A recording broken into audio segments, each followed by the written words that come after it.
Hi, I'm Chris Cross. I serve as the athletic director here at Cedarville University. And as we celebrate the 50th anniversary of Title IX, we'll be talking with folks who are influential in the establishment of women's athletics at Cedarville University. Today, we're here with Teresa Clark, who serves as a faculty athletic representative for Cedarville University.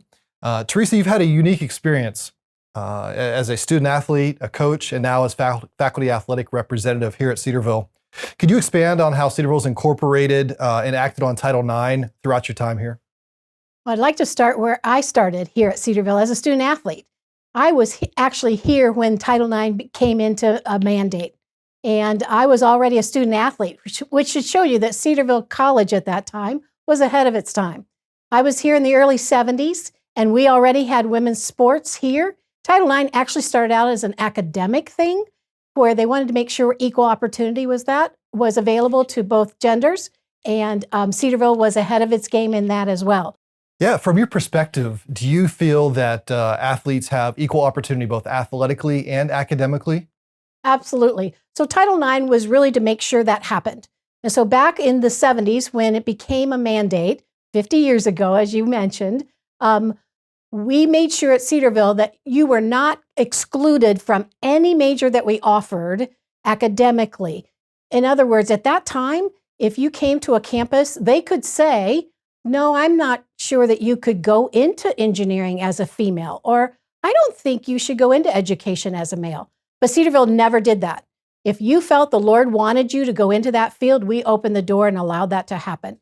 And then, of course, it spilled over into athletics.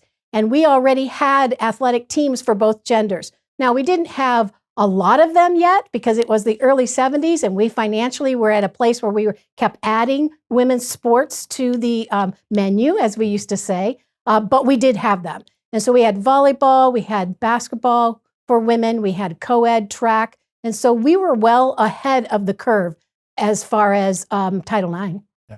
So today, do you still see that Cedarville continues to support our women's athletic programs?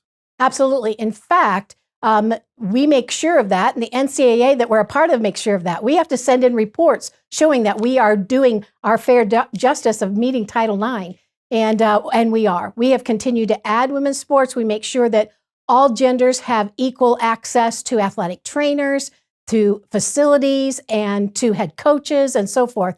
And so I really have a great respect for the athletic program at Cedarville doing its job. Yeah, thanks, Teresa.